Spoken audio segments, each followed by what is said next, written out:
ತಣಿಸಂದ್ರ, ಬೆಂಗಳೂರು ನಗರದ ತಣಿಸಂದ್ರ, ಅದ್ಯಾವುದೋ ಇನ್ನೊಂದು ಕೋಗಿಲು, ಅಲ್ಲಿ ಶಾಸಕರು ಪಾಪ ಇಲ್ಲಿ ಜಿಲ್ಲಾ ಮಂತ್ರಿಗಳವರೀಗ ಈಗಾಗಲೇ 3-4 ವರ್ಷದಿಂದ ಅಲ್ಲಿ ಮನೆ ಕಟ್ಕೊಂಡಿದ್ರಲ್ಲ, ಆ ಶಾಸಕರಿಗೆ ಆ ಮಂತ್ರಿಗಳಿಗೆ ಗೊತ್ತಾಗಲಿಲ್ವ ಇವರೆಲ್ಲ ಸರ್ಕಾರಿ ಭೂಮಿ ಒತ್ತುವರಿ ಮಾಡಿ ಮನೆ ಕಟ್ಟಿದ್ದಾರೆ ಅಂತೇಳಿ. ಈ ವರ್ಷ ಕರ್ನಾಟಕದಲ್ಲಿ ಅದರಲ್ಲೂ ಬೆಂಗಳೂರಿನಲ್ಲಿ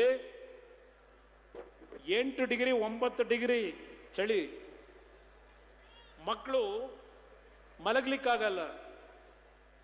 ಅವ್ರನ್ನ ಏಕಾಏಕಿ ಆ ತಣಿಸಂದ್ರ ಕೋಗಿಲು ಗ್ರಾಮದಲ್ಲಿ ಬುಲ್ಡೋಸರ್ ತಗೊಂಡೋಗಿ ಆ ಮನೆಗಳನ್ನು ಕೆಡವುದರಲ್ಲ, ಅದು ನೋಡ್ಬಿಟ್ರೆ ಯಾವುದೋ ಸಿರಿಯಾದಲ್ಲಿ ಎಲ್ಲ ಬಾಂಬ್ ಬ್ಲಾಸ್ಟ್ ಆಗಿದೆಯಲ್ಲ, ಉಕ್ರೇನಲ್ಲಿ ಬಾಂಬ್ ಬ್ಲಾಸ್ಟ್ ಆಗಿದೆಯಲ್ಲ, ಆ ರೀತಿ ಇಲ್ಲಾರೋ ಬಾಂಬ್ ಹಾಕಿದ್ದಾರೆ ಅಂತಕ್ಕಂಥ ರೀತಿ ಚಿತ್ರಣ ತೋರಿಸ್ತಾರೆ ನಮ್ಮ ಮಾಧ್ಯಮದ ಸ್ನೇಹಿತರು.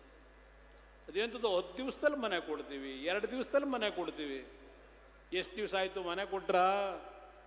ಅಲ್ಪಸಂಖ್ಯಾತ ಬಂಧುಗಳು, ಮುಸಲ್ಮಾನ್ ಬಂಧುಗಳಿಗೆ ಮನವಿ ಮಾಡ್ತೇನೆ, ನಿಮ್ಮ ಕುಟುಂಬದ ಸಣ್ಣ ಮಕ್ಕಳನ್ನ ಆ ಚಳಿ ಒಳಗೆ ಮಲಗಿಸಬೇಕಾದ ಪರಿಸ್ಥಿತಿ ತಂದಂಥದ್ದು ಜನತಾದಳ ಅಲ್ಲ. ಮುಸಲ್ಮಾನ್ ಬಂಧುಗಳಿಗೆ ಯಾವ ನಮ್ಮ ಪಕ್ಷ ನಮ್ಮ ರಕ್ಷಣೆ ಕೊಡ್ತಾರೆ, ಆ ಕಾಂಗ್ರೆಸ್ ಪಕ್ಷ ನಂಬಿ ಇವತ್ತು ಸಹ ನಿಮ್ಮನ್ನು ಯಾವ ಮಟ್ಟಕ್ಕೆ ಇಟ್ಟಿದ್ದಾರೆ ಮುಸಲ್ಮಾನ್ ಬಂಧುಗಳು ಅರ್ಥ ಮಾಡ್ಕೊಳ್ಳಿ. ಇವತ್ತು ಅವರೆಲ್ಲ ಬೀದಿಲಿದ್ದಾರೆ. ತಣಿಸಂದ್ರ ಭಾಗದಲ್ಲಿ ಅಲ್ಲೆಲ್ಲ ನಮ್ಮ ರಮೇಶ್ ಗೌಡ್ನು ಇರಬೇಕು, ಅಲ್ಲೇ ವಾಸವನೇ, ಇಲ್ಲೆಲ್ಲ ಕೂತಿರ್ಬೇಕು. ಪಾಪ ಅವರು ಅಳುತ್ತಾರೆ, ನಾವು 50 ಲಕ್ಷ 30 ಲಕ್ಷ ಹಣ ಕೊಟ್ಟು ಖರೀದಿ ಮಾಡಿದ್ದೀವಿ, ಯಾತಕ್ಕೆ ನಮ್ಮನ್ನು ಈ ಥರ ಮಾಡ್ತಾ ಇದ್ದೀರಿ? ಎಲೆಕ್ಟ್ರಿಸಿಟಿ ಬಿಲ್ ಕಟ್ಟಿಸ್ಕೊಂಡಿದ್ದೀರಿ, ನೀರಿಗೆ ಬಿಲ್ ಕಟ್ಟಿಸ್ಕೊಂಡಿದ್ದೀರಿ, ಅಂಥವ್ರನ್ನ ಬೀದಿಗೆ ತಂದು ಹಾಕಿ ನಿಮ್ಗೆ ಏನಾದರೂ ಮಾನವೀಯತೆ ಮನುಷ್ಯತ್ವ ಇದೆಯಾ ಈ ಸರ್ಕಾರಕ್ಕೆ?